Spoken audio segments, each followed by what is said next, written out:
It was 1983, our first year in seminary, a year filled with all kinds of unforeseen changes, challenges, adjustments, not only for myself, but for our young family as well. We packed up our earthly belongings in a U-Haul, and when they say it's an adventure in moving, they mean it. We moved to a small townhouse apartment on the corner of 29th Street and Ezra in the very unfamiliar town and state of Zion, City of God, Illinois. And then we began this frustrating, often confusing process of getting acclimated to our strange new surroundings.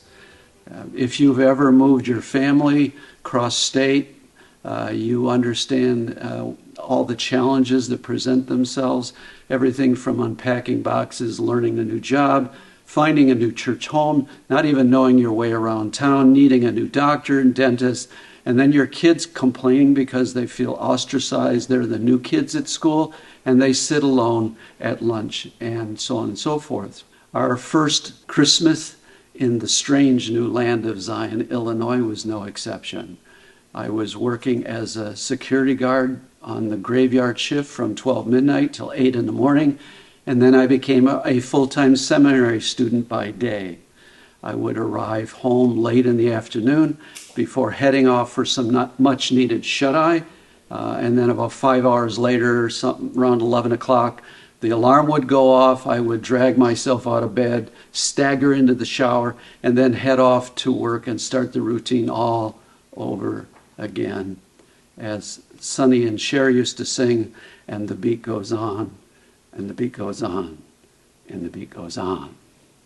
Linda found some part-time work outside of the home at our local high school, while also holding down the family fort and providing the lion's share of the relational glue for our 3 young children. And like most married seminarians, we were living on it's the end of the paycheck, but not the end of the month budget plan. And Christmas only made our meager, non-existent budget even worse. One day in early December, God, as it turns out, paid our family a little surprise visit.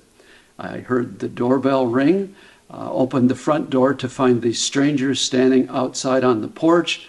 They explained they were from a local church in the area, and our name had been provided to them by an anonymous friend, as they called him.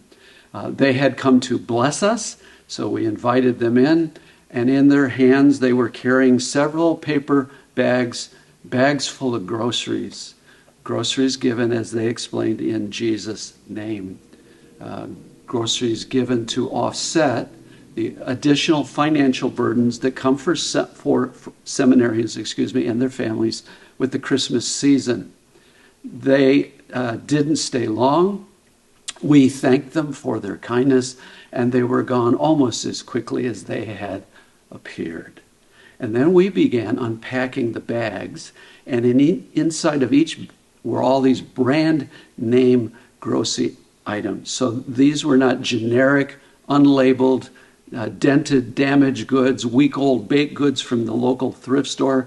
These were the kind of brand-named items we simply could not afford to buy.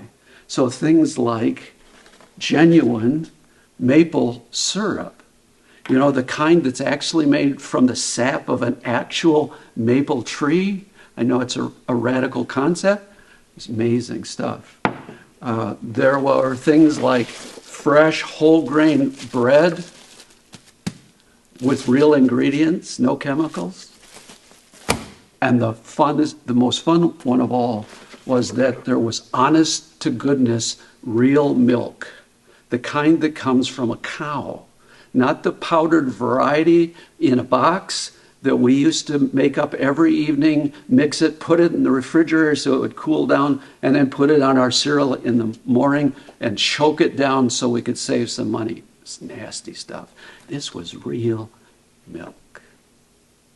We laugh about it now as a family, but back then, not so much.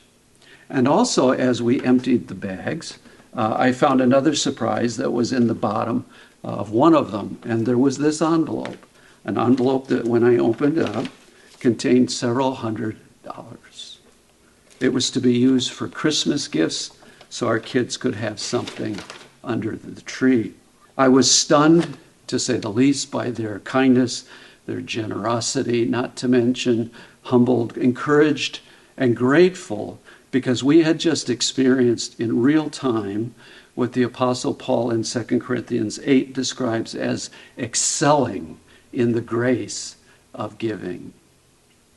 I have long since forgotten their names or their faces, but I have never forgotten that day or what they did, because their generosity impacted and molded not only my life, but that of my family in profound ways. And it has become a core value for both Linda and myself in our Christian faith walk for almost the last 50 years now. Here at Cornerstone, we call that joyful generosity. It's an important core value of our church, and I hope it's becoming one of yours. May God bless you as we continue learning together how to excel in the grace of giving.